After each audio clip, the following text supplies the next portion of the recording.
with the people, and with the people we have seen the difficulties. So আমরা কিছু point আপনাদেরকে দিতে চাই।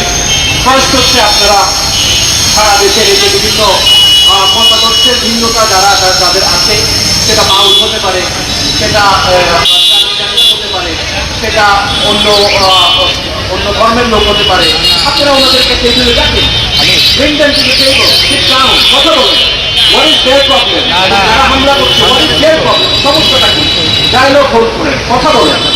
গভর্নমেন্টের কাজ, পার্লামেন্টের কাজ is to speak, is to have dialogue, so have dialogue. That is the first thing we will say. The second thing we will say is strengthening security, যেটা আমরা আগেও বলেছি। Third thing we will say, যেটা আমি একটু বললাম, special task force, যেটার মাধ্যমে a militancy, a mob will be taken down as the chief minister or the state minister informed us.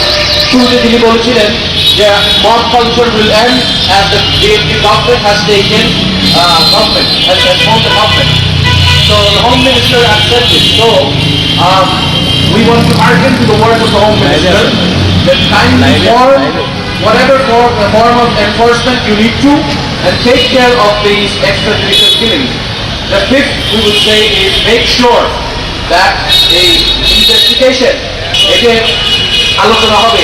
তারপরে এই যে হামলা হয়েছে সারা দেশে 2023 থেকে 2024 থেকে আজ পর্যন্ত অলমোস্ট 360 ডিফারেন্ট খানকা মাজার শরীফ হামলা করা হয়েছে। ঠিক আছে, গভর্নমেন্ট থেকে অ্যারেস্ট করা হয়েছে ঠিক, যখন একটা মানুষকে কবর থেকে উঠে তাকে যখন জ্বালায় দেওয়া হয় তখন তাকে কিছু মানুষ অ্যারেস্ট করা হয়েছিল, that's right, but where is the justice? বিচার কোথায়? Where is the justice? তাদের বিচার কোথায়? তাদেরকে অ্যারেস্ট করেছে, তাদের বিচার কোথায়? We would like to C.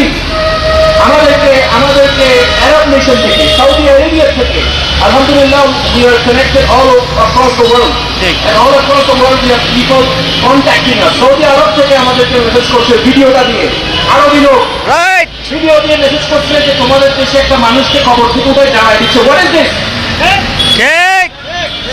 এটা তো জাহিলিয়ার যুগও ছিল না, এটা আল্লাহর রাসূলের কিন্তু জাহিলিয়া ছিল, যে এটাকে নতুন নিউ বর্ন মেয়েদেরকে খবর দিয়ে দেওয়া হতো, সেই যুগে খবর থেকে কাউকে কিন্তু জ্বালাই দেওয়ার রেকর্ড নেই, এটা হচ্ছে।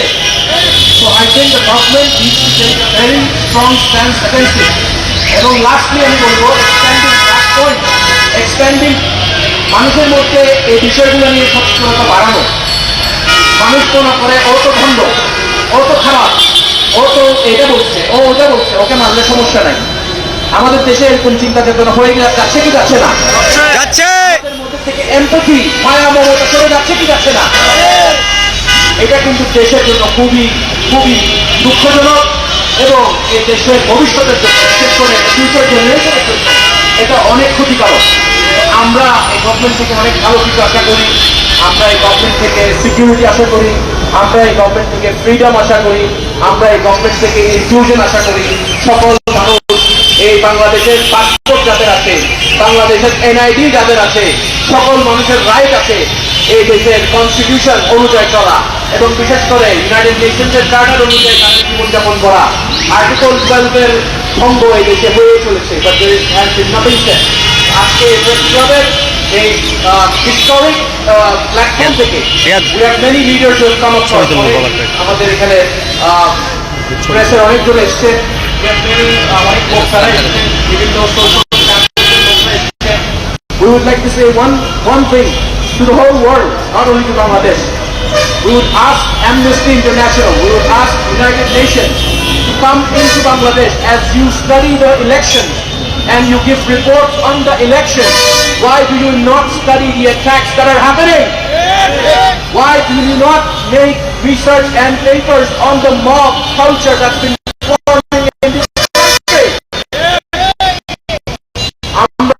International media, international organizations from the country who are studying research on this rise of mob culture in this country, বিশেষ করে in the rural areas, in the villages, so that you can actually form a report which will be recognized internationally, and then I believe the Bangladesh government will be forced to take necessary actions ইনশাআল্লাহ। সকলকে আসার জন্য ধন্যবাদ, thank you very much.